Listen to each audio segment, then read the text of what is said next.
पेशकश दंगल 2024 हम बात करें हॉट सीट की। और आज हम आ चुके हैं, हमारी इलेक्शन एक्सप्रेस पहुंची है फरीदाबाद जिले में, जहां पर इस बार कांग्रेस और बीजेपी के बीच में कांटे की टक्कर देखने को मिल सकती है। हालांकि पिछले 2 टर्म यानी कि 2014 में यहां से कृष्णपाल गुर्जर सांसद बनने में कामयाब रहे थे। 4 लाख से ज्यादा वोटों से उन्होंने जीत हासिल की थी और उसके बाद 2019 के चुनाव में उन्होंने अपने ही रिकॉर्ड को ध्वस्त करते हुए कांग्रेस प्रत्याशी को शिकस्त दी थी। और इस बार भी सियासी घमासान इस सीट पर जबरदस्त होने जा रहा है। फरीदाबाद जिसकी पहचान औद्योगिक शहर के तौर पर की जाती है, और फरीदाबाद वो जिला है जो गुरुग्राम के बाद हरियाणा राज्य सरकार को सबसे ज्यादा राजस्व भी देता है। चलिए चर्चा की हम शुरुआत करेंगे, लेकिन सबसे पहले अपने मेहमानों से, अपने दर्शकों की मुलाकात कराते हैं। मेरे साथ हुक्म सिंह भाटी साहब हैं, भारतीय जनता पार्टी का पक्ष रखने के लिए हमारे साथ इस चर्चा में शामिल हैं। नीरज गुप्ता साहब कांग्रेस का पक्ष रखने के लिए हमारे साथ इस चर्चा में शामिल हैं। आम आदमी पार्टी की तरफ से राजेंद्र शर्मा जी हमारे साथ इस चर्चा में हिस्सा हैं। दरअसल आम आदमी पार्टी और कांग्रेस इस बार गठबंधन में चुनाव लड़ रही है और इसीलिए हमने दोनों मेहमानों को एक साथ एक मंच पर खड़ा किया है। साथ ही प्रेम सिंह धनखड़ साहब हैं, आप जेजेपी के प्रवक्ता हैं, जेजेपी का पक्ष रखने के लिए हमारे साथ इस चर्चा में शामिल हैं। और जगजीत कौर पन्नू जी हैं, इनेलो का प्रतिनिधित्व करने के लिए हमारे साथ इस कार्यक्रम में शामिल हैं। बहुत स्वागत है आप सभी का। और साथ में यहाँ पर मौजूद है फरीदाबाद की पब्लिक, जिनके सवाल भी हम रखेंगे जनप्रतिनिधियों के सामने, और उन सवालों का जवाब तमाम पार्टी के राजनीतिक प्रवक्ता जो हमारे साथ मौजूद हैं उनसे लेने का प्रयास करेंगे। तो चर्चा की शुरुआत करते हुए मेरा पहला सवाल हुक्म सिंह भाटी साहब आपसे है। बीजेपी इस बार जीत की हैट्रिक का दावा कर रही है, आधार क्या है इस बार का? क्योंकि जो टारगेट फिक्स किया भारतीय जनता पार्टी ने कि एनडीए अब की बात 400 पार, ये मुमकिन कैसे होगा? पहले तो मैं आपके चैनल का धन्यवाद करता हूं कि आपने ये सबसे पहले मैं आपके चैनल का धन्यवाद करता हूं कि आपने ये एक जनता के बीच में, जन ऑडियंस के बीच में एक कार्यक्रम रखा है। दूसरी बात देखिए, निश्चित तौर पर भारतीय जनता पार्टी और अलायंस में 400 के पार का जो नारा है वो निश्चित तौर पर पूर्ण होगा। इसके कुछ ठोस कारण हैं कि माननीय नरेंद्र मोदी जी के नेतृत्व में जो देश में काम हुए वो पिछले 70 सालों में हो जाने चाहिए थे, लेकिन आज जब से 2014 से नरेंद्र मोदी जी के नेतृत्व में देश में सरकार बनी है, उससे वो सारे काम हुए हैं। चाहे मैं किसी भी एक क्षेत्र की बात करूं, आज देखिए पदक की बात होती है तो भारत का तालिकाओं में देखते थे तो बहुत नीचे नंबर आता था, आज दूसरे, तीसरे, चौथे और पहले नंबर पर भारत का स्थान है। युवाओं के लिए देखिए जिस तरह स्टार्टअप इंडिया, सेटअप इंडिया का काम किया, रोड्स, हाईवे देखिए, हाईवे पूरे देश में हाईवे का जाल फैला हुआ है और पूरे देश में नई नई सड़कों का निर्माण और मतलब चहुमुखी विकास इससे हुआ है। और जहां हाईवे और रोड होंगे तो निश्चित तौर पर इंडस्ट्रियलाइजेशन बढ़ेगा, आवागमन बढ़ेगा, लोगों के बीच जो है वो खुशहाली और तरक्की बढ़ेगी। और दूसरी बात, मैं फरीदाबाद की बात करूं तो पिछली बार माननीय कृष्णपाल जी 5 लाख से ऊपर वोटों से जीते थे और इस बार निश्चित तौर पर ये जीत हमारी और ज्यादा रहेगी। हम 6 लाख से भी अधिक वोटों से इस बार जीतेंगे। दावे आप कर रहे हैं, इस दावे के उलट विपक्षी दलों की तरफ से, खासतौर पर कांग्रेस की तरफ से आरोप लगाया जा रहा है कि देश के लोकतंत्र को तार-तार कर दिया भारतीय जनता पार्टी की सरकार ने, सिर्फ झूठ बोलती है, जुमला पार्टी का दर्जा देती है विपक्षी पार्टियां। और कांग्रेस कह रही है कि यहां पर मोदी की गारंटी इस बार नहीं चलेगी, इस बार कांग्रेस की गारंटी चलेगी और वो गारंटी होगी न्याय की गारंटी। देखिए, कांग्रेस के पास ना नीति है ना नियत है। कांग्रेस ने 70 साल तक गरीबी हटाओ, गरीबी हटाओ, गरीबी तो हटी नहीं लेकिन गरीबों को जरूर पीछे इन्होंने धकेल के रखा। आज जितने भी काम हुए कहते हैं इसकी योजना तो हमने बनाई। भाई आपने योजना बनाई, पत्थर लगा भी दिया कहीं, तो वो योजनाएं पूरी क्यों नहीं की? आज इसका एक बहुत बड़ा ठोस आधार है। जितने भी काम पूरे देश में आज देखने को मिल रहे हैं वो काम पिछले 70 सालों में होने चाहिए थे। कांग्रेस, चले ठीक है, जो नीरज गुप्ता जी की तरफ से, उनकी पार्टी की तरफ से जो आरोप लगाया जा रहा है, नीरज गुप्ता जी क्या जवाब दीजिएगा? वो कह रहे हैं आपके पास है क्या, चेहरा कौन होगा, कांग्रेस कितनी सीटों पर चुनाव लड़ेगी, अब तक ये तय नहीं है। देखिए, मैं आप सबसे पहले बीजेपी प्रवक्ताओं को याद कराना चाहता हूं, जो हम पे 70 साल का इल्जाम लगता है ना, वो बेबुनियाद है। भाई साहब पढ़े लिखे आदमी कैलकुलेशन करिए, 1947 में देश आजाद हुआ, अगर 70 साल काउंट करते हैं 2017 तक हमारी सरकार होनी चाहिए थी। 10 साल से तो इनकी सरकार है, तो 50 उससे पहले साल बीच में तो सरकार हुई। 50-55 हाँ, तो साल तो 50-55 साल है, तो शासन 70 साल क्यों बोल रहे हैं? झूठ का सहारा लेके पब्लिक को भड़काते हैं। पब्लिक क्या समझदार नहीं है? आप इनके बताओ, 70 सरकार है, 2 करोड़ रोजगार का वादा मेरे भाई मोदी जी ने किया, पूरा हो गया क्या? 10 साल में 20 करोड़ रोजगार मिलके मुझे दिखा दो लिस्ट अभी।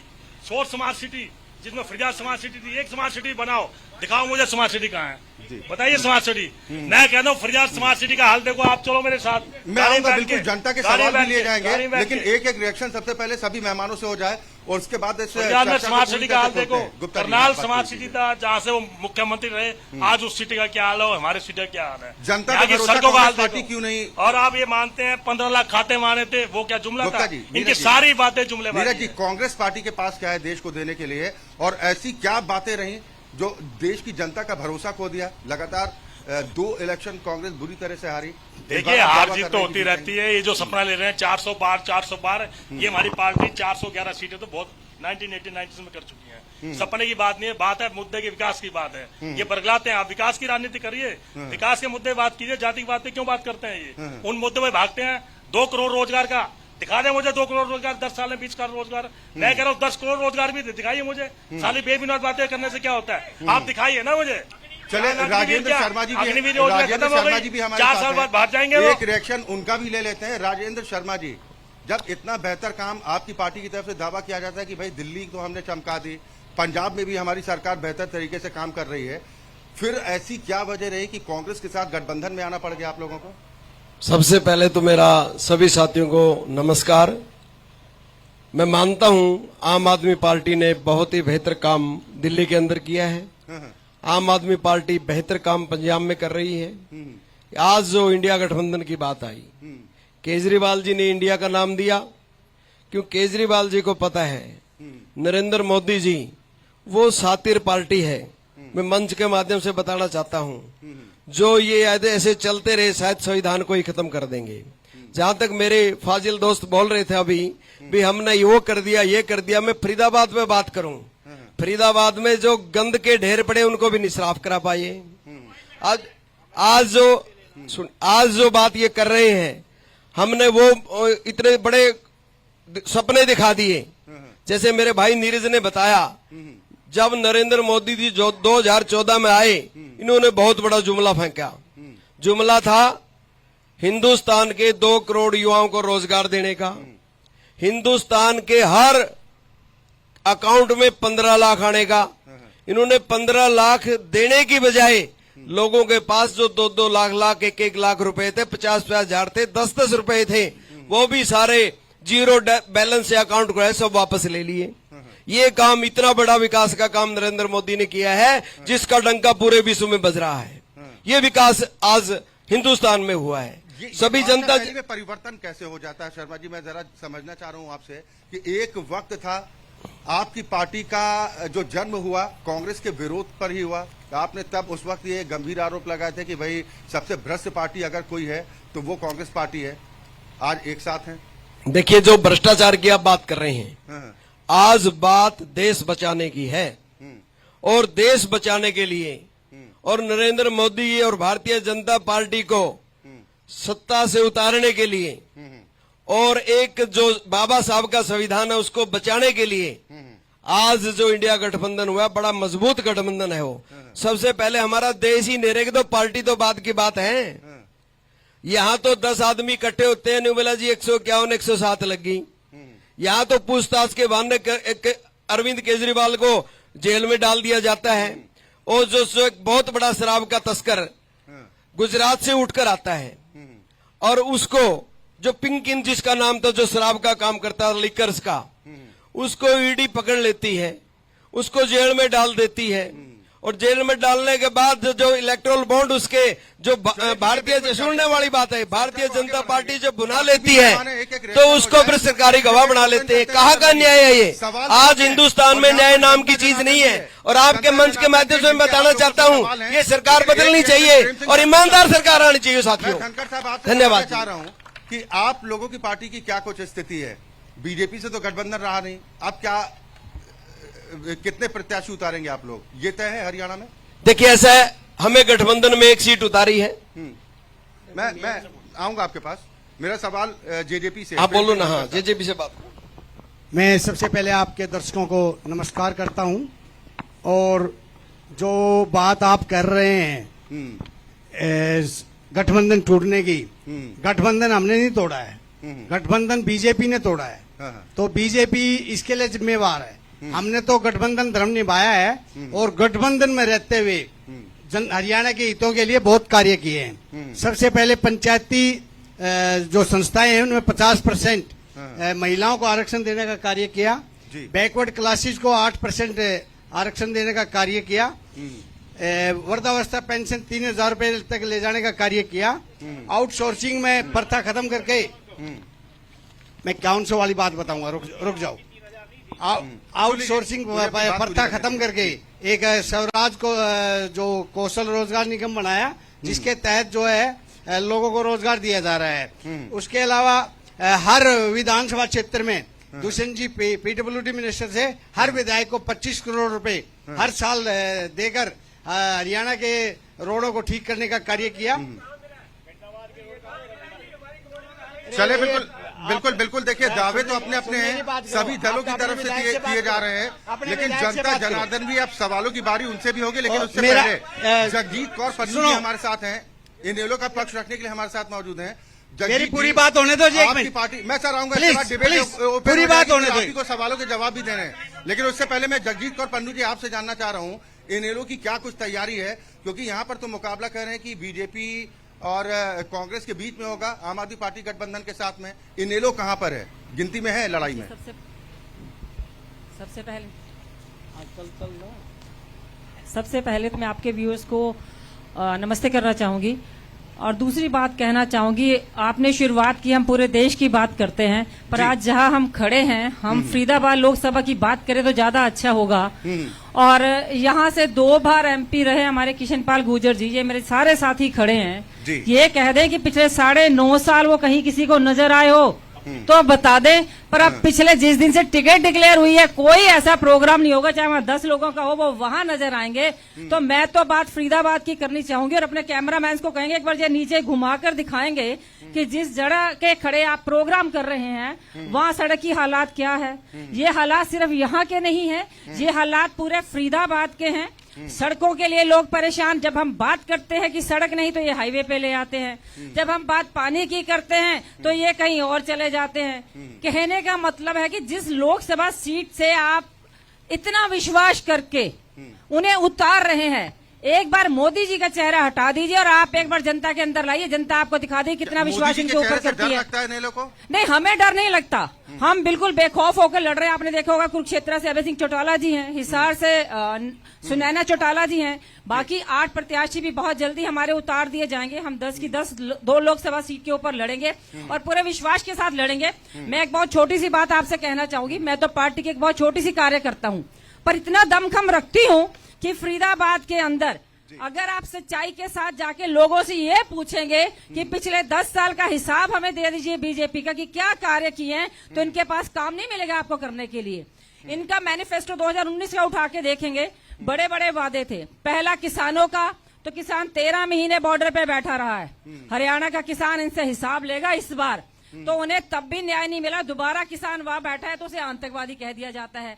महिलाओं की सुरक्षा की बात करते हैं तो अभी आप खुद देखेंगे 10 दिन पहले एक प्रेस कॉन्फ्रेंस हुई, उसमें अंदर इतने चौंकाने वाला सर्वे निकल कर आया हरियाणा के अंदर कि हरियाणा आज टॉप पे बैठा है महिलाओं के अगेंस्ट, जो आज हमारे हरियाणा के अंदर जो हालात महिलाओं की है। तीसरी मैं बात करना चाहूंगी शिक्षा संस्थानों की। सरकारी स्कूलों का आप जाके हाल देखेंगे तो वहाँ टीचर्स नदारद हैं और बच्चे आज भी पेड़ों के नीचे पढ़ के बात करें। हम 21वीं सेंचुरी की बात करते हैं, कहाँ है वो सेंचुरी? क्या आज भी बच्चे नहीं पढ़ गए? एक लास्ट बात मैं आपसे और कहना चाहूंगी, छोटी सी बात, 10 सेकंड दीजिए, मेरी बात मुझे पूरी करने दीजिए। बात आती है हॉस्पिटल की, इन्होंने कहा 6 हॉस्पिटल हमने समर्पित कर दिया लोगों को, आज भी लोग वहां जाके धरना देते हैं और पिछले 10 साल से एक ट्रॉमा सेंटर की मांग की जा रही है। सरकार वो तो दे नहीं सकती तो नया हॉस्पिटल कहां से देगी?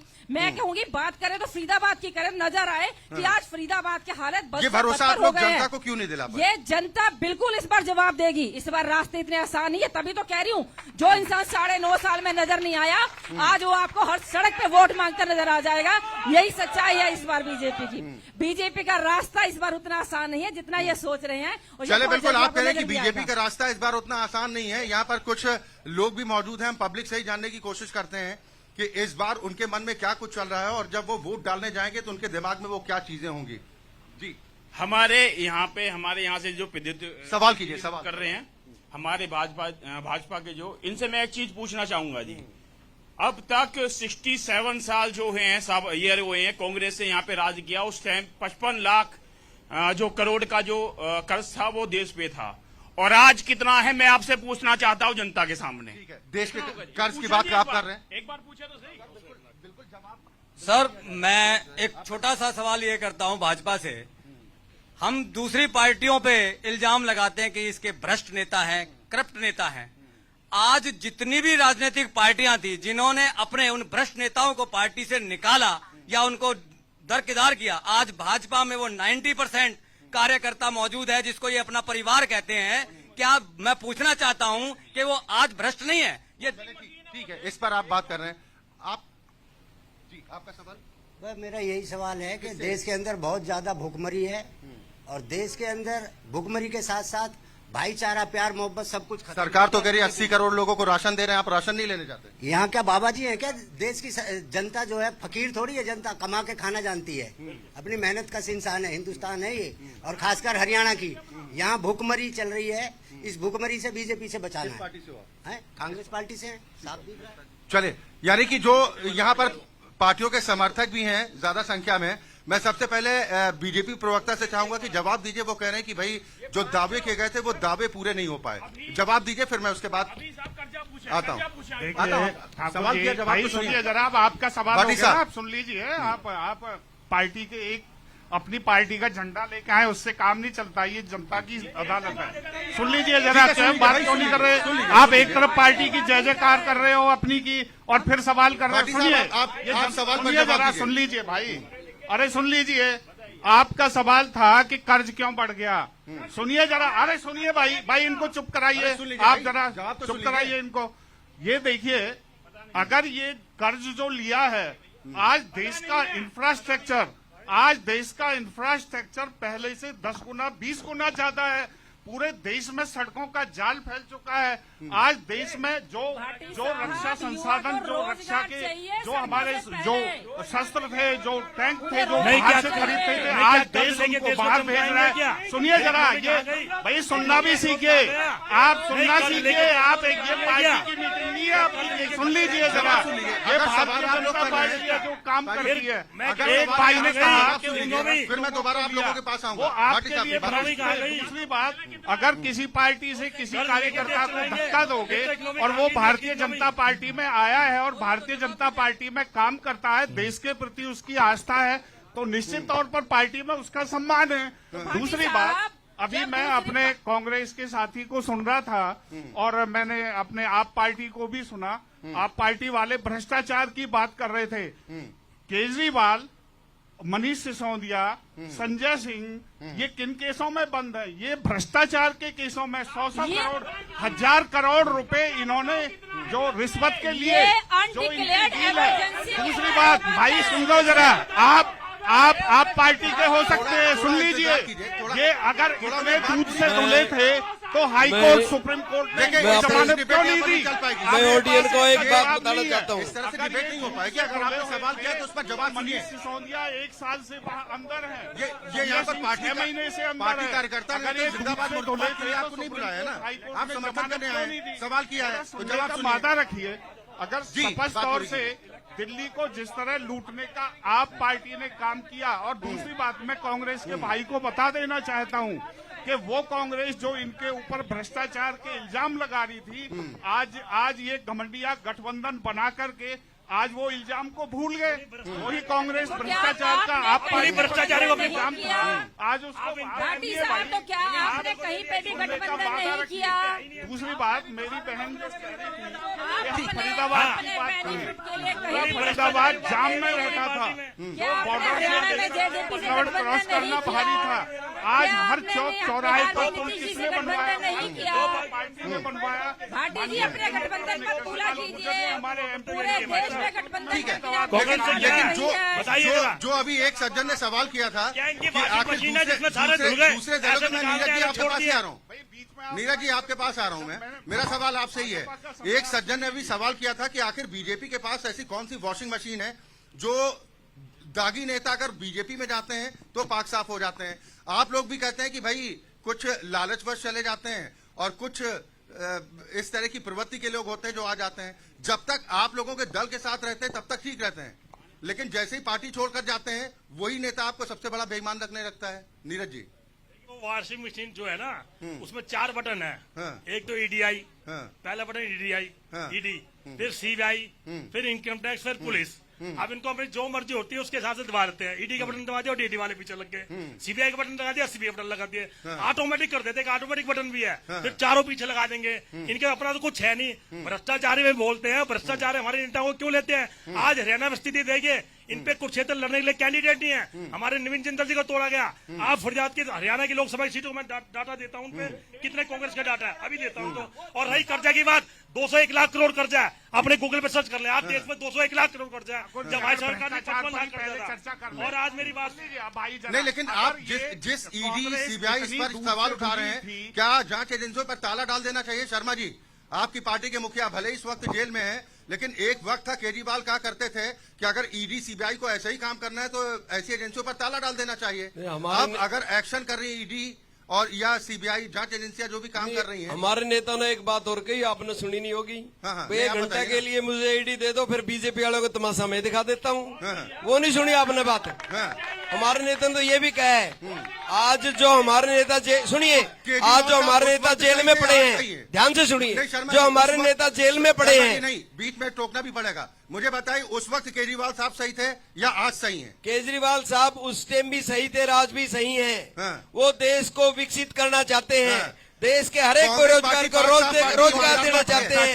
शर्मा और जी, सुनिए, कांग्रेस देश को ईमानदार अच्छी पार्टी सुविधा है। देना चाहते हैं, आम आदमी पार्टी अच्छी ये दावा चिकित्सा कर रही देना है। चाहते हैं, सर, अच्छी आम आदमी शिक्षा देना पार्टी दावा चाहते कर रही हैं। है। उनकी नियत यही है, यदि वो शर्मा बेईमाना जी, करते शर्मा इनकम जी, टैक्स मैं आपसे जानना वहाँ चाह कर रहा लेते हैं वो। हूँ, कांग्रेस पाक साफ ईमानदार पार्टी है। सुनिए, आम आज आदमी पार्टी की कांग्रेस नजर में। ईमानदार पाक साहब की बात नहीं है, मैं बार बार बोल चुका, देश बचाने की बात है। हाँ। जो भारतीय जनता पार्टी करप्ट और भ्रष्ट सरकार है, नरेंद्र मोदी के जो करप्ट और भ्रष्ट नेता हैं, उनसे देश को बचाने का काम केजरीवाल जी कर रहे हैं। और ये होगा 24 में। मैं चैलेंज करता हूँ आपके मंच के ये माध्यम मिलाप से। सही है, जो जिस मिलाप की बात कर रहे हैं कि देश को बचाने के लिए हम एक साथ आए हैं, आम आदमी पार्टी और कांग्रेस पार्टी, ये देश बचाने की लड़ाई है या अपनी पार्टी बचाने की लड़ाई? जननायक जनता पार्टी के लिए चाहे भाजपा हो चाहे कांग्रेस हो, एक नागनाथ है, एक नरसाबनाथ है। ये जरूरत होती है तो आप भी साथ चले जाते हैं। सुनो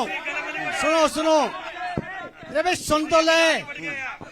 ये जो है, ठीक है, ये बात सच्ची तो है नहीं। इन्होंने हमारे से समर्थन ये मांगा, बात हमने इनको जमीनी समर्थन साथियों। दिया। हरियाणा के भाई, जो हरियाणा साढ़े के इतिमा 4 हमने साल समर्थन दिनों को दिया। छर्रे उड़ाए, और अपने अच्छी बात नहीं है। जो मिनिमम प्रोग्राम थे, एक मिनट। जो हमारे जो पार्टी के जो वादे थे, वो पूरे कराने के लिए उन्होंने समर्थन दिया। हमारा सिर्फ एक वादा बचा हुआ था, 500 रुपए बुढ़ापा पेंशन का, वो 3000 तक ले जा पाए हम।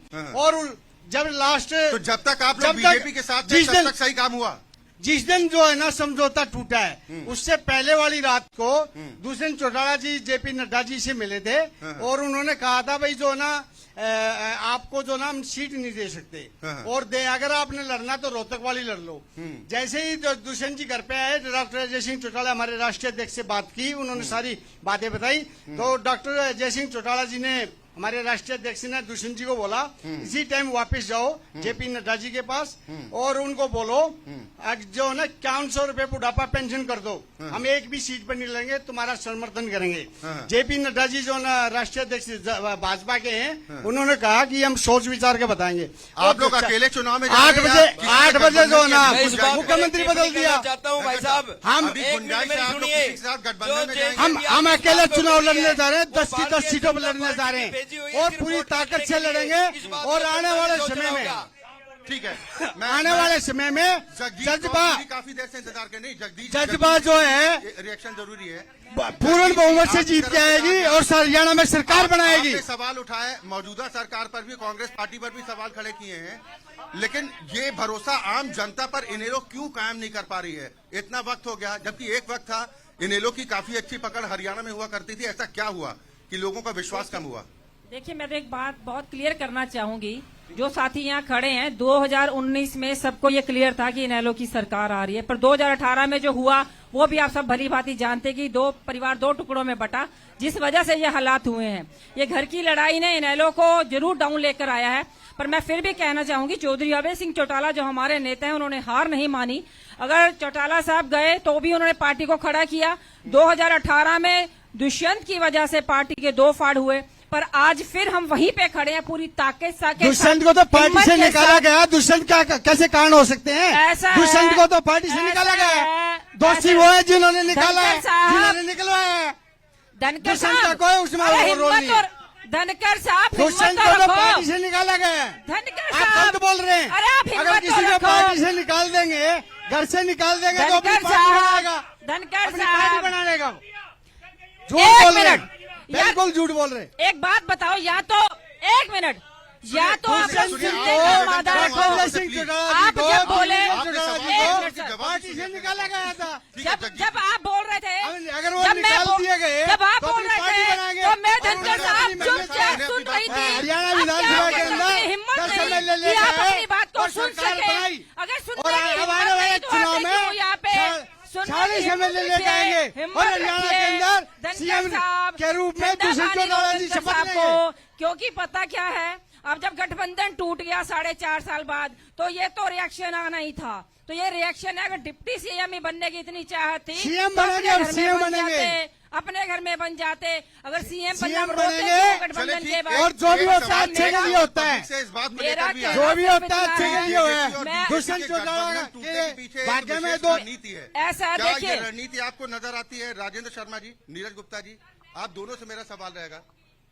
मैं जग्गी जी आ रहा हूं। मौका देते हैं तो ये शांत रहें। मैंने आपको अपने दिया, अपने- देखिए आपको उतनी देर से बोलने का मौका दिया, आप अपनी अब टर्म बीच पे- में मैं रोक रहा हूँ। अपने आप टर्म पे ये लोग मानते ही नहीं है, हम मैं भी आऊंगा, चुपचाप आप सुनते अपनी हैं। 20 सेकंड में अपनी बात पूरी कर लीजिए, फिर मैं जा रहा हूँ। मैं कांग्रेस सिर्फ को इतना रोककर। कहना चाहती हूँ कि जो लोगों का भरोसा 2019 में था, आज हम दोबारा उस जगह पे आकर खड़े हो गए। और मैं पूरे विश्वास के साथ कह सकती हूँ कि इस बार आपको INLD, इंडियन नेशनल लोकदल, एक बहुत अच्छी पोजीशन में नजर आएगी और आप खुद देखेंगे और मानेंगे कि लोगों ने उन्हें एक्सेप्ट किया है, और यही सच है। मुझे विजन बताइए, आपकी पार्टी के पास विजन क्या है? अगर आपके सांसद ज्यादा से ज्यादा जीतते हैं तो ऐसा क्या है जो आप देना चाहेंगे पब्लिक को? मैं सिंपल सी बात करना चाहूंगी। सबसे पहले किसान जो हरियाणा का परेशान है, नंबर 2 पे युवा जो आज बेरोजगार घूम रहा है। अग्निवीर की जरूरत नहीं है, जैसे पहले था, जो रिस्पेक्ट थी उन लोगों की वही कायम होगी। तीसरी बात, शिक्षा, जिन स्कूलों के अंदर आज टीचर्स नहीं है, इतना बुरा हाल है, उसको ठीक करना, करेक्ट करना। और चौथा हमारा मेन मकसद रहेगा हॉस्पिटल्स की हालात जो इतनी बुरी हो चुकी है हरियाणा में, उसको सही करना। विजन हमारे पास बहुत सारे हैं और ये डेफिनेटली इस बार मैं आपसे फिर कहना चाहूंगी, इस बार हरियाणा की सरकार डेफिनेटली मौका देगी और हम आपको अपने कार्य करके दिखाएंगे कि जो हमने सोचा सर, है, बिल्कुल, ये जो तो- हम ये तो चाहते हैं वो जनता करके जनार्दन पर दिखाएंगे। फैसला है ना। बिल्कुल, ये अब जनता तो का देश फैसला के है। भविष्य का चुनाव है और जी। जनता देश के भविष्य को तय करेगी। जी, फिलहाल जनता हमारी बिल्कुल। खास पेशकश सर्वोपरि बहुत जनता। ब्रेक का है। जो क्योंकि जनता- मुद्दे तो कई है हरियाणा में, लेकिन कौन सा मुद्दा है वो जो लोगों के जहन में चल रहा है? और दावे भी अलग अलग हैं सभी राजनीतिक दलों की तरफ से, लेकिन जनता किस दल पर भरोसा करे और क्यों, ये हमारी विशेष चर्चा लगातार जारी है। फिलहाल यहाँ पर वक्त एक ब्रेक का है, बहुत जल्द वापस लौटना है।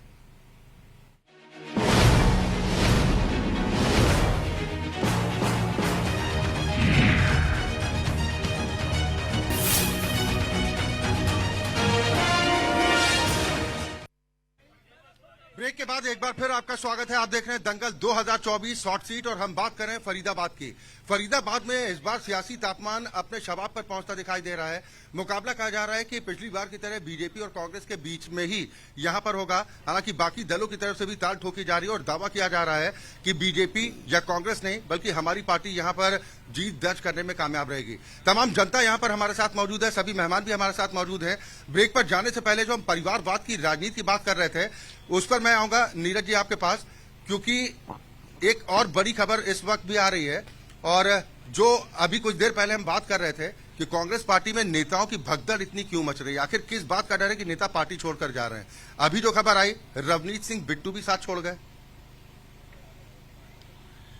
देखिए, मुझे आपके चैनल के माध्यम से पता चला है कि वो साथ छोड़ गए। मुझे इसको कंफर्म नहीं कर सकते, लेकिन आप कह रहे तो सच्ची बात होगी। देखिए, मैंने कहा ना, जो हमारे साथ रहेगा उसे इनका मुकाबला करना पड़ेगा और जिनपे दम नहीं है वो उनके डर से चले जाते हैं। मैं तो पार्टी के नेताओं को कहना चाहूंगा आपको कि इनका साथ दे, कांग्रेस पार्टी का साथ दे। आने वाली सरकार कांग्रेस की होगी। जो ये सपना दिखा रहे हैं, सपने में इनके चक्कर में ना आए। भविष्य आप लोग फिर बच्चों दावा को कर रहे हैं कि करेंगे। बीजेपी को सत्ता से उखाड़ फेंकेंगे। आप अपने नेताओं को नहीं रोक पा रहे हैं, फिर कैसे मुकाबला कीजिएगा? देखिए, बिल्कुल कांग्रेस में नेताओं की कमी कोई है।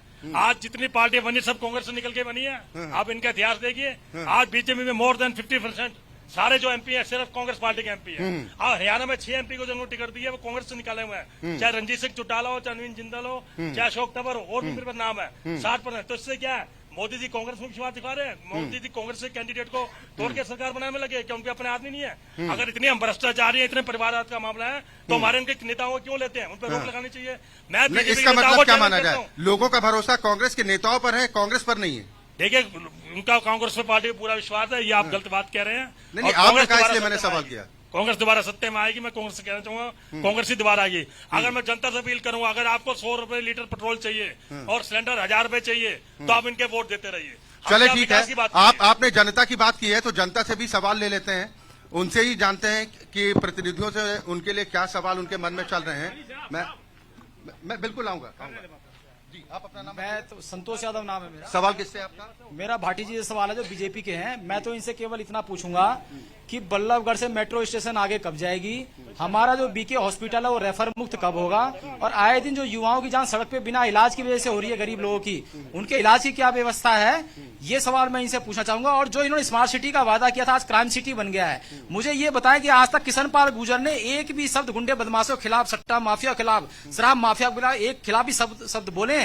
इन्होंने सबके सारे गुंडे बदमाश पाल रखे हैं, पूरे क्षेत्र के अंदर गुंडागर्दी फैला रखी है। आपका भी सवाल है?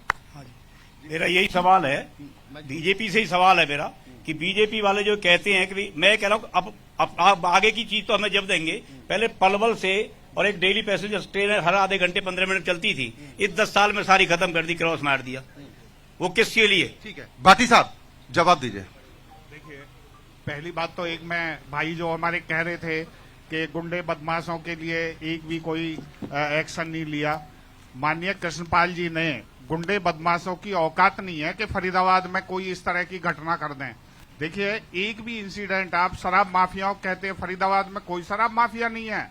शराब माफियाओं को उल्टा भारतीय जनता पार्टी, सुनिए, कुलदीप नाम का आदमी जो कांग्रेस में, भाई जरा सुन लीजिए, कुलदीप नाम का आदमी जो कांग्रेस का बहुत बड़ा पैरोकार था, कार्यकर्ता था, उसको सलाखों के पीछे करने का काम भारतीय जनता पार्टी ने किया। वो शराब कारोबारी था, इसलिए कोई किसी माफिया को कहीं कोई मोहलत नहीं है। कृष्णपाल जी ने हमेशा बदमाश निकम्बों को अंदर कराने का काम किया है। दूसरी बात, आपने मेट्रो की बात कही है। देखिए, सुनिए जरा, भाई सुन लो जरा, अगलों का सवाल आया है, सुन लीजिए। उन्होंने मेट्रो की बात कही है, मेट्रो की डीपीआर तैयार हो चुकी है।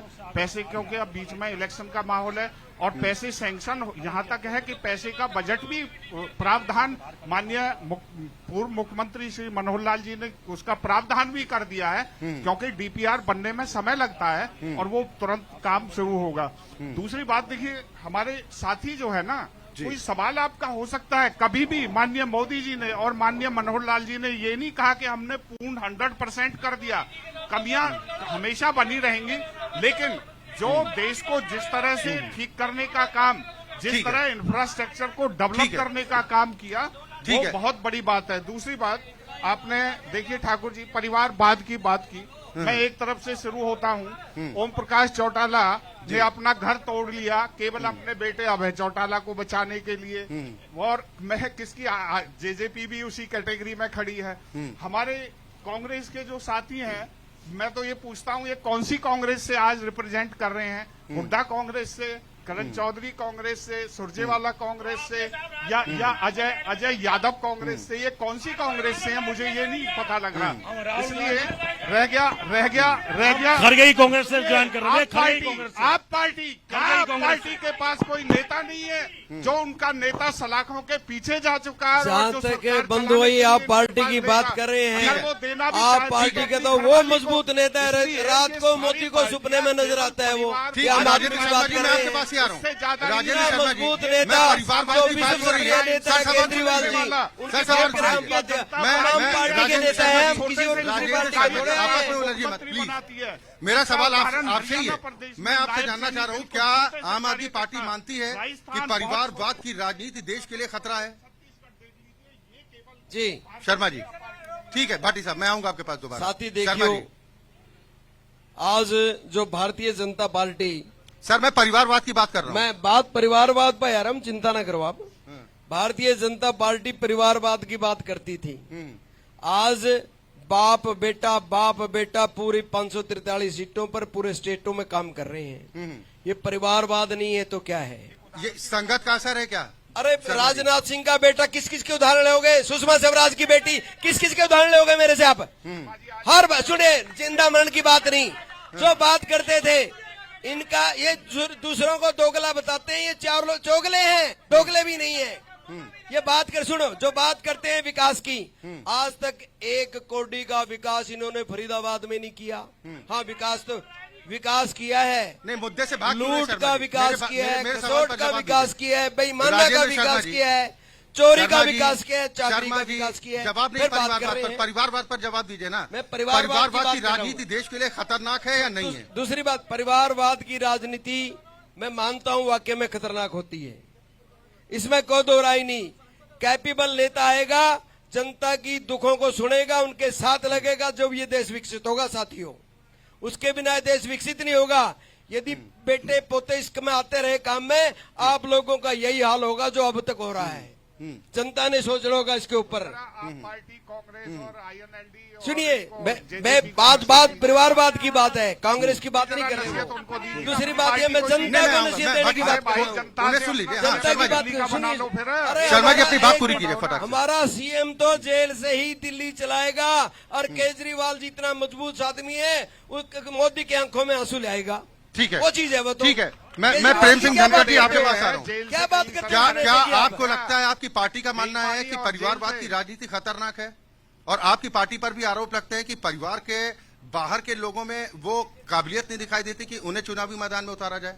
लोकतंत्र के अंदर जनता फैसला करती है किस नेता को आगे बढ़ाना है, किस व्यक्ति को आगे बढ़ाना है। टिकट ही नहीं देंगे, जब जिसको टिकट मिलेगी वही तो आगे बढ़ सकता है ना। नहीं, जनता वोट के माध्यम से फैसला करते है किस नेता को आगे बढ़ाना है। जनता जो है, अरे भाई तेरी कोई नहीं सुन रहा, क्यों बकवास कर रहा है? नहीं, आप अपनी बात पूरी कीजिए। धनखड़ साहब आप बात पूरी कीजिए। भाई आप जो है ना, प्रजातंत्र के अंदर, लोकतंत्र के अंदर जनता फैसला करती है। जिसके साथ जनता होगी, चाहे वो परिवारवाद है चाहे गैर परिवारवाद है, जिसके साथ जनता क्यों आगे बढ़ जाएगा। इसमें परिवारवाद, कौन सी पार्टी में परिवारवाद नहीं है? क्या कांग्रेस में नहीं है? क्या बीजेपी में नहीं है? क्या और किसी पार्टी में नहीं? सब में है। क्या बीएसपी में नहीं है? किसमें नहीं है? आप पार्टी में क्यों नहीं है? और उसका केजरीवाल की मिसिज का नाम चल रहा है, कैसे नहीं चल रहा? बने तो नहीं अभी बनी है, उसको क्या? अरे भाई नाम चल रहे हैं तो आप कह रहे हो तो बात है। आप धनखड़ साहब, आप मेरे सवाल पर जवाब दीजिए, अपनी बात पूरी कीजिए। प्रजातंत्र के अंदर वही व्यक्ति आगे बढ़ेगा जिसको जनता चाहेगी। जिसको जनता चाहेगी वही आगे बढ़ेगा। इसमें परिवार, उसमें काबिलियत होनी चाहिए। परिवारवाद की परिभाषा क्या है? मुझे परिवारवाद की परिभाषा समझाइए। के ऊपर कोई लांछन नहीं लग सकता। धनखड़ साहब मुझे परिवारवाद की परिभाषा समझाइए। वो तो सरदार भगत सिंह का चेला, उसकी क्या बात है? ठीक है शर्मा जी, थोड़ा धैर्य। परिवारवाद की परिभाषा अगर आप समझा पाए कि आपकी पार्टी की तरफ से परिवारवाद की परिभाषा क्या है, डेफिनेशन बताएं। हमारी पार्टी जो है 2018 में नई बनी है, अभी हमारी पार्टी में कोई परिवारवाद नहीं है। 2018 में बनी हमारी पार्टी, कोई परिवारवाद नहीं हमारी। मैं इनेलो की प्रवक्ता के पास जाना चाहूंगा। जग्गी जी, क्या आपको लग रहा है कि वाकई में खतरनाक है जो परिवारवाद की राजनीति है? मैं एक बात बहुत क्लियर करना चाहूंगी। जब एक बच्चा स्कूल जाता है, ठीक है, पढ़ लिख के बड़ा होता है, टीचर बन जाता है, फिर जब उसका बच्चा होता है वो भी उसी राह पे चलता है। कहने का सिर्फ इतना मतलब है कि अगर आपका बच्चा कैपेबल है और वो भी आपसे अच्छा काम कर सकता है तो बिल्कुल उसको भी राजनीति में आना चाहिए। लेकिन अगर दूसरों का बच्चा कैपेबल है तो उसको मौका क्यों नहीं मिलना चाहिए? बिल्कुल मिलना चाहिए, बिल्कुल। आप ये बताइए, किसी के परिवार में 2 लोग होंगे, किसी में 3 होंगे, किसी में 4 होंगे, वो क्या पूरे भारत में उतार सकता है? नहीं ना। कहने का मतलब ये है कि जो भी अच्छा, ये जनता को भी चुनना चाहिए। मैं आप भी एक बात को कहना चाहूंगी, ये तो आप भी देखेंगे कि इलेक्शन के अंदर लोग ये भूल जाते हैं कि ये अगर 10 कैंडिडेट आए हैं तो वो उस परिवारवाद पे जाते हैं कि उसके पिता एमपी हैं तो इसके बेटे को वोट दे दो, कि पिता एमपी है बेटे को एमएलए बना दो, ये भी काम कर देगा। आपकी नजर में, आपकी पार्टी की नजर में परिभाषा जरा बता दीजिए परिवारवाद की क्या है? मैं तो कहना चाहूंगी परिवारवाद की भाषा सबकी एक है कि अगर मैं हूँ, उसके आगे मेरा बच्चा, मेरे बच्चे के बाद मेरा बच्चा, तो वो तो लाइन बना दी आप लोगों ने। सिंपल बात यह है, ये जनता को चुनना होगा कि सबसे पहले वो नकार के भेजे यहाँ से। तो जनता का भरोसा इसीलिए कम हो रहा है? मैडम, जनता का भरोसा इसीलिए कम हो रहा है क्या राजनीतिक दलों से? मैं कह रही जनता ने भरोसा ही करना बंद कर दिया है, आंख बंद करके। मैं आपको ये बोलूंगी, अगर आप लोगों के बीच में जाएंगे, वो कई लोग तो ये कहते हैं वोट डाल के करनी क्या है, बटन दबाएंगे किसी और का वोट जाएगी बीजेपी को। लोगों की ये भी बहुत बड़ी सोच हो चुकी है कि होना तो ईवीएम घोटाला ही है। आप ये बताओ, जो लोगों की सोच ऐसी हो गई हो और युवा अपने घर बैठ के वोट डालने ना जाए, इससे ज्यादा लोकतंत्र की हत्या क्या होगी, ये बताइए। एक बात आपके माध्यम से और कहना चाहूंगी, परिवारवाद ना होता तो फरीदाबाद के अंदर डिप्टी मेयर एमपी साहब का बेटा था, उसके रहते 200 करोड़ का घोटाला नगर निगम में हुआ है। अगर वो सही होते तो सबसे पहले उन पे हाथ डलता, क्योंकि उन लोगों के बिना ये कार्य हो ही नहीं सकता। परिवारवाद तो फरीदाबाद में ही आप देख लो। तो सबसे पहले फरीदाबाद की जनता को गुजारिश करना चाहूंगी, आप लोगों को समझना होगा, आप लोगों को देखना होगा कि परिवारवाद से उठकर जो आम जन आपके पास है, जो आपकी समस्या को समझता हो, जिसे पता हो इस गली में सड़क नहीं, इस गली में पानी नहीं, मैं ये जानना उसको चाह चुने रहा आप। हूं कि आप अपनी पार्टी की मुखिया आप क्यों नहीं बन सकती? मैं बिल्कुल, एक बात बताइए, अगर मैं इतनी कैपेबल हो गई तो मैं भी बन सकती हूँ। आप में से सब ये अभी तक तो ऐसी कोई नजीर देखने को नहीं मिली। मेरे को यह बताइए, अभी सुनैना चौटाला जी को हिसार से उतारा गया है, उतारा गया है, बेशक परिवार की है, पर कहेंगे दूसरे भाई की बेटी बहू है, पर है तो सही ना। तो कहीं ना कहीं खात्मा तो है। और महिलाओं को आप कान इधर से पकड़िए, घुमा कर पकड़िए, बात तो वही होगी। नहीं, ठीक है, अगर सुनिए, मैं आपको सिंपल सी बात करूंगी कि मैं भी इस लायक भी नहीं, इस लायक नहीं। और फरीदाबाद के तो आपकी पार्टी में उस परिवार के अलावा कोई लायक नहीं है। मैं क्या कह रही, फरीदाबाद के पैनल के अंदर अगर मेरा नाम एमपी की लिस्ट में आता है, मैं तो कहती नहीं मैं भी इस लायक हूँ, तो परिवारवाद कहाँ से होगा? मुझ जैसे आम कार्यकर्ता पे भी अगर मेरी पार्टी भरोसा करती है, इट मीन्स कि आप उनमें से लोगों को चुन रहे हैं कि हाँ ये भी निकल कर आगे आ सकता है। ढूंढना जनता को है, इस चीज से बाहर निकलना पड़ेगा कि जो शुरू से बने आया, आपने 10 साल देखा, जो 10 साल आपके बीच में नहीं आया वो आने वाले 5 साल में भी आपके बीच में नहीं आएगा। अब बदलाव जनता को करना है। इस बार अगर बदलाव होगा तो जनता ही उसकी सिरमौर होगी और कोई नहीं। अगर इस बार गलती कर दी तो मौका नहीं मिलेगा। और परिवर्तन होगा तो जनता के वोट की ताकत से ही होगा। बिल्कुल। लेकिन नीरज जी, मैं अब आपके पास आऊंगा। क्या वाकई में आपको लगता है कि परिवारवाद को जिस तरीके से बीजेपी ने मुद्दा बनाया, खासतौर पर प्रधानमंत्री ने कई मंचों से परिवारवाद को लेकर कई राजनीतिक दलों पर प्रहार किया, नाम भले ही किसी दल का ना लिया हो, लेकिन क्या इसी दबाव में आपको नहीं लगता कि कांग्रेस पार्टी को अपना अध्यक्ष बदलकर मल्लिकार्जुन खड़गे साहब को बनाना पड़ा कि कहीं फिर वही आरोप न लगे? नहीं, देखिए, तो चुनाव हुआ, कांग्रेस पार्टी का संविधान है, संविधान के तहत इन्होंने अपने जिसको चुना, हमारे कांग्रेस नेताओं ने उनको बना दिया। इनके पार्टी में तो कोई संविधान नहीं। अब ये सिर्फ नाम के बनो, मैं इनकी बात करता हूँ परिवारवाद की, ये सिर्फ परिवार का ढोंग रचते हैं। इनके में अध्यक्ष का क्या अपमान होता है? अभी पिछले दिन बीजेपी में प्रोग्राम था, कैसे माला ले भगदड़ मची, और अमित शाह ने बिठा दिया जेपी नड्डा जी को, और रक्षा मंत्री का देखा उनको माला के अंदर नहीं दिया। क्या परिवारवाद नहीं है? क्या इन पे जिनका नाम मोदी जी और ये 2 अमित शाह फाइनल करते वो बनता है? ये परिवारवाद नहीं है, सिर्फ परिवार का ढोंग रखना। अगर परिवार होता तो आज राहुल गांधी जी पीएम होते या सोनिया गांधी पीएम होती। 10 साल की सरकार थी हमने, अगर परिवारवाद का नाम लेते तो शायद शासन ही उनका होता। सिर्फ ये परिवार रिमोट कंट्रोल तो उनके हाथ में था, ये आरोप आपके विपक्षी लगाते रहे। ये लगाते रहे, इनके विपक्ष से क्या है? अगर उनको लालच होता, आज 2004 से 2014 सरकार रही, शायद राहुल गांधी प्राइम मिनिस्टर बनते। Manmohan Singh ji accidental prime minister थे? ऐसा कुछ नहीं, वो पढ़े लिखे थे, उनका जैसा तो ज्ञानी विज्ञानी कोई हुआ ही नहीं। इतने बड़े मनोविज्ञानी थे, इनके सिर्फ बिगाड़ते हैं। और मोदी जी जब डिफिनेशन था तो इनसे सलाह लेने गए थे। ये सिर्फ बेकार की बात करते हैं। उन जैसा नेता कोई नहीं उनके उनकी नेता। काबिलियत पर कोई सवाल नहीं है, लेकिन सवाल इस बात को लेकर उठ रहा है कि उस किताब में जिन जिन बातों का जिक्र किया गया है तो वो कहीं ना कहीं ये इशारा करती तो थी। क्या मोदी जी और अमित शाह की रिमोट की सरकार नहीं है? अब खट्टर साहब जो आदेश लेते थे किससे लेते थे? उनको किसके इशारे पे चेंज किया गया? सब अमित शाह मोदी साहब समझ गया। और मोदी ने अभी कुछ दिन पहले उनकी तारीफ की रहती, अगले दिन चेंज कर दिया। क्या इनके इशारे पे काम नहीं होता? यानी आप मानते हैं कि पार्टी हाईकमान के इनके इशारे पास पे काम रिमोट नहीं कंट्रोल होता है? सिर्फ मोदी अमित शाह के इशारे पे काम होता है। अब देखिए हमारी बड़ी दुर्भाग्य की बात है कि हरियाणा का जो चीफ सेक्रेटरी है वो भी गुजराती है, सारे अफसर गुजराती है। क्या हरियाणा में कमी है नौजवानों की? उनको क्यों नहीं रिपोर्ट करते? सिर्फ गुजराती गुजराती गुजराती उस बात पे करते हैं, सारे अपने चेहरे वहां से लेके आते हैं। मैं ऐसे कहना चाहूंगा ना, अपनी पार्टी के चुनाव पे लड़ा लिए, अपनी पार्टी के दम पे चुनाव लड़िए। अगर आपको दूसरे नेताओं को भ्रष्टाचार लगता है उनको मत लीजिए आप। मैं इनको चैलेंज देता हूँ, अपने नेताओं के दम पे चुनाव लड़िए। भाटी साहब इस पर एक रिएक्शन दे दिए, फिर मैं शर्मा जी के पास जाऊंगा। ठाकुर जी, सबसे पहले तो मैं अपने भाई को करेक्ट कर दूं कि चीफ सेक्रेटरी TVSN प्रसाद है जो कि बिहार से संबंध रखते हैं, इसलिए आप अपना झूठ का ये पुलंदा जरा थोड़ा है तो हरियाणा से ही। लो हरियाणा, अरे अभी आप कह रहे हो कि गुजरात से हैं, सरे आप झूठ बोलते हो, फिर आप जो है वो बातें करते हो। अब आइए सुनिए भाई, जरा सुन लीजिए। अब सबसे पहले मैं आता हूँ EVM पर। जी जी। जब हिमाचल जीतते हैं तो EVM बहुत बढ़िया काम कर रही है। जब राजस्थान पीछे जीता बहुत बढ़िया काम कर रही थी, और जब मध्य प्रदेश और छत्तीसगढ़ जीता तो EVM अच्छा काम कर रही थी। और जब भारतीय जनता पार्टी जीतती है तो EVM केवल भारतीय जनता पार्टी के लिए काम करती है। ये झूठ कब तक चलेगा? अरे कब 10 तक में से एक चलेगा? आधा तो जिताने इसलिए को मिलेगा, नहीं तो चर्चा के जनता सभापति छोड़ेगी और नहीं आप लोगों को। मैं शर्मा जी आपके पास ही आ रहा हूं। तो आपके पास क्या मटेरियल है वही पुराना है जो आपके नेता ठीक है भाटी साहब, मैं आऊंगा आपके पास दोबारा। क्या राजा न्याय है? शर्मा क्या जी, दे अब दिया मैं आता जनता को? हूं। ये तो दिखा ठाकुर दो। जी, EVM की ठाकुर बात जी, हुई, EVM की बात हुई। आप 10 सेकंड में अपनी बात पूरी कर ले सर। मैं अगली मैं आपकी एक बात, आपने ना चिट्ठी में सवाल बहुत अच्छा लिखा था, बड़ा पसंद आया कि भाई परिवारवाद, लेकिन आपने चिट्ठी का जो एड्रेस है वो गलत डाल दिया। आपने उन्हीं से सवाल कर दिया जो खुद परिवारवाद का बोझा ढो रहे हैं।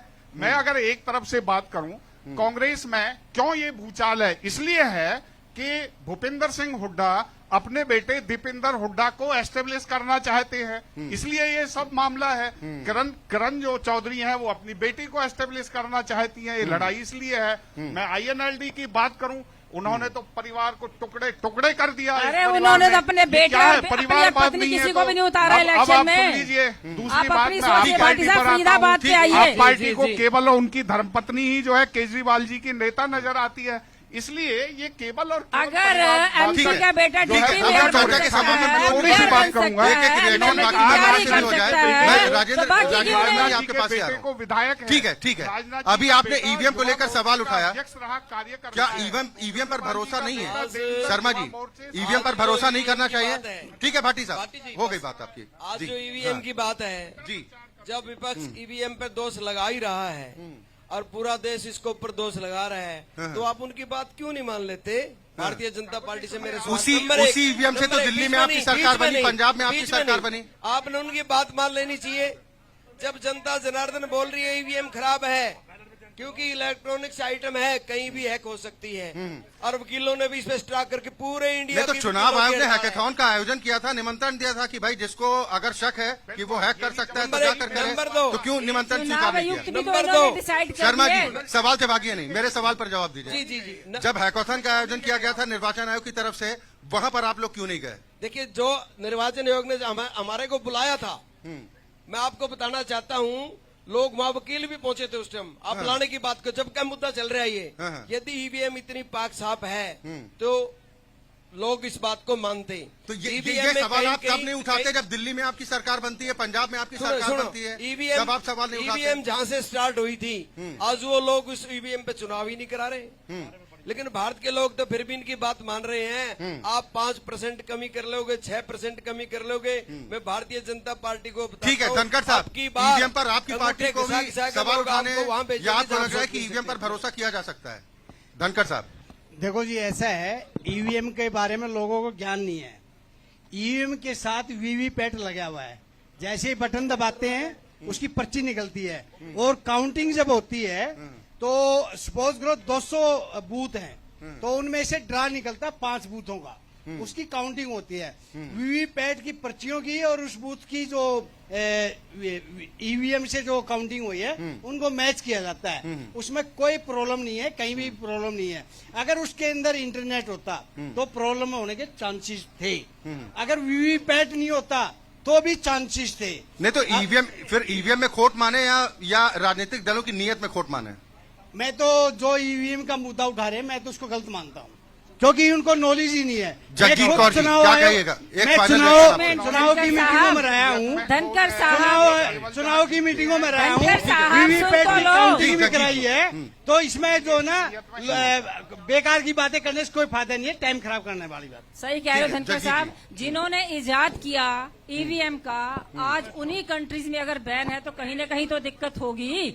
आप वीवीपैट नहीं था, आप मशीनों पे वीवीपैट नहीं यकीन, था, अरे मशीन बनाई, मशीन बनाई तो इंसान ने है, आप कैसे बता दोगे मशीन का कंट्रोल इंसान के हाथ में नहीं है? वीवीपैट से मशीन का पर्ची कंट्रोल निकलती है, उसकी 100% मैचिंग होती है। इंसान के अंदर हाथ में है। ये सॉफ्टवेयर डेवलप किया गया है, इसको जैसे मर्जी आप यूज कर लें। सुप्रीम कोर्ट पर भरोसा है आपकी पार्टी को? ईवीएम मैडम, बैन होना चाहिए, बिल्कुल मैडम, होना चाहिए। सुप्रीम कोर्ट पर भरोसा है, अदालतों सर पर एक भरोसा बात है? बताइए, मैं आपसे जानना चाह रहा हूँ, मैं एक भरोसा बात है? कहना चाह रही हूँ, मैं सिंपल सी अदालतों बात पर है, भरोसा है सरकार इन भी लोगों को? उनकी और कोर्ट भी उनका। आज जो देश के हालात हैं, अगर इतना मतलब ही कोर्ट पर भी भरोसा अगर नहीं है इनेलो पार्टी को? मैं इतनी बात कहना चाहती हूँ, मैं तो अपनी बात ही नहीं कर रही पार्टी की, आज इतनी बात करना चाहती हूँ।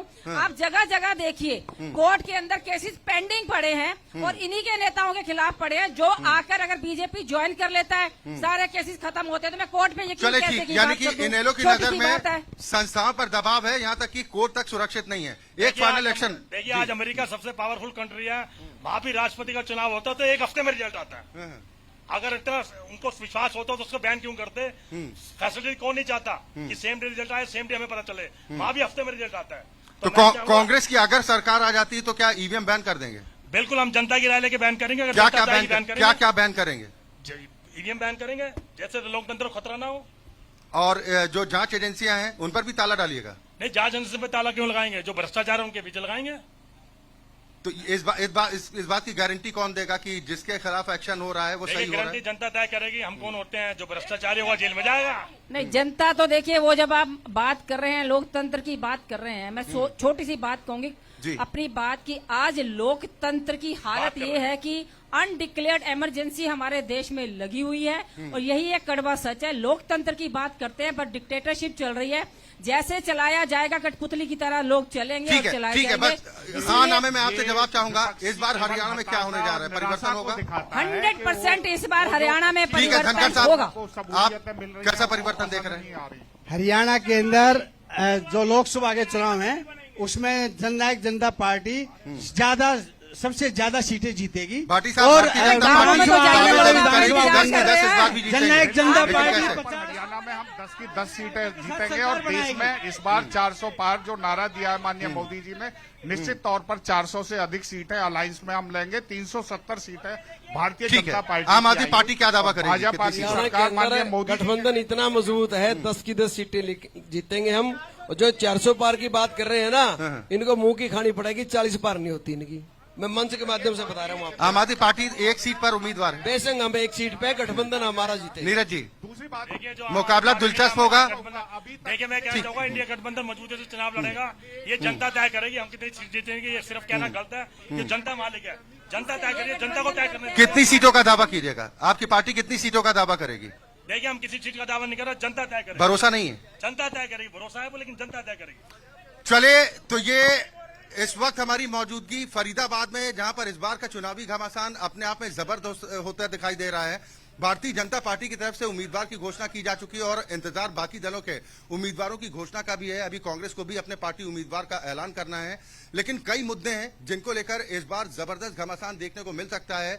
लेकिन सवाल इस बात को लेकर भी है कि ये ऐसी लोकसभा सीट रही है जहां पर 6 बार कांग्रेस पार्टी का कब्जा रहा है और 5 बार भारतीय जनता पार्टी यहां से जीत दर्ज करने में कामयाब रही है। हालांकि इस बार बीजेपी जीत की हैट्रिक लगाने में कामयाब हो पाती है या नहीं हो पाती है, इस बात का तो फैसला जनता जनार्दन की तरफ से होगा। लेकिन इतना जरूर है कि चुनावी घमासान जबरदस्त होगा। इसी के साथ दंगल 2024 हॉट सीट में अभी के लिए मेरे साथ बस इतना ही, लेकिन MH1 न्यूज में खबरों का सिलसिला लगातार जारी।